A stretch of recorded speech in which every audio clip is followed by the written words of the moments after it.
Sure. National Coming Out Day is a celebration of the LGBTQ community as well as our straight allies.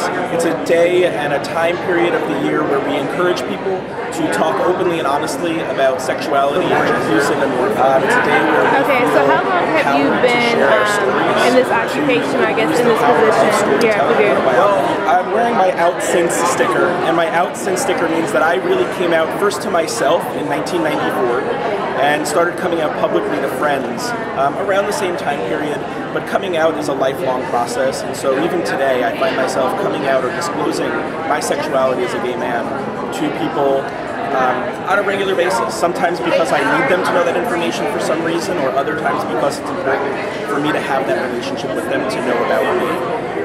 But I've been doing this work professionally within the LGBTQ community for over a decade at this point.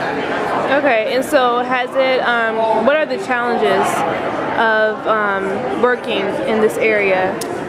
Well, specifically with coming out, you never know. Like I said, it's a lifelong process. One never knows what the reaction is going to be when somebody comes out or they disclose their orientation to somebody else. And so we know that the reactions can be everything from happy and affirming to sad. I've worked with students that have been disowned by their families. We do have a lot of social consequences in our society today for being a member of the LGBTQ community, and so work like this and providing resources like you see at today's fair is really important because it lets students know that they belong here at Purdue. Okay.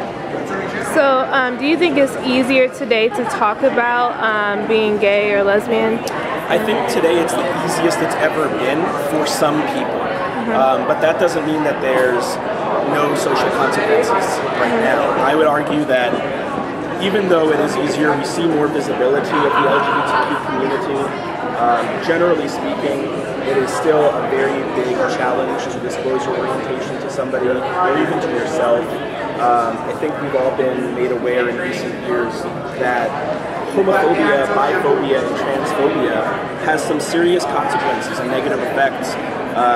In higher education alone, we recently saw at Rutgers University the suicide of Tyler Clementi when his roommate outed him without permission on the internet. And so situations like that, those are tragic. Those are tragedies that can be avoided.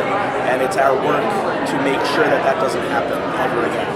Okay. And my last question, what do you think the speech tonight will, I guess, what would you like for people to get from her speech, from who's going to be speaking tonight? I think the achievement that Dr. Barton has accomplished with the authorship of this book, Pray the Gay Away, The Extraordinary Lives of Bible Belt Gays, is, again, that concept of using story, the power of one person's voice to create change.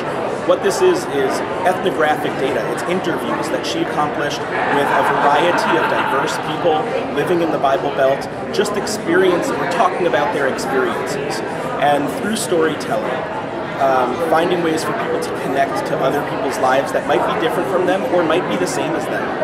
You'll see differences and similarities, you'll make those connections, you'll humanize this acronym LGBTQ, and that's what I think the greatest achievement of this book is in Dr. Barton's work. And so hearing her present this work, this is the first time she's ever presented about her book, which was just published on October 1st. So we're very fortunate to have her to be the first campus to host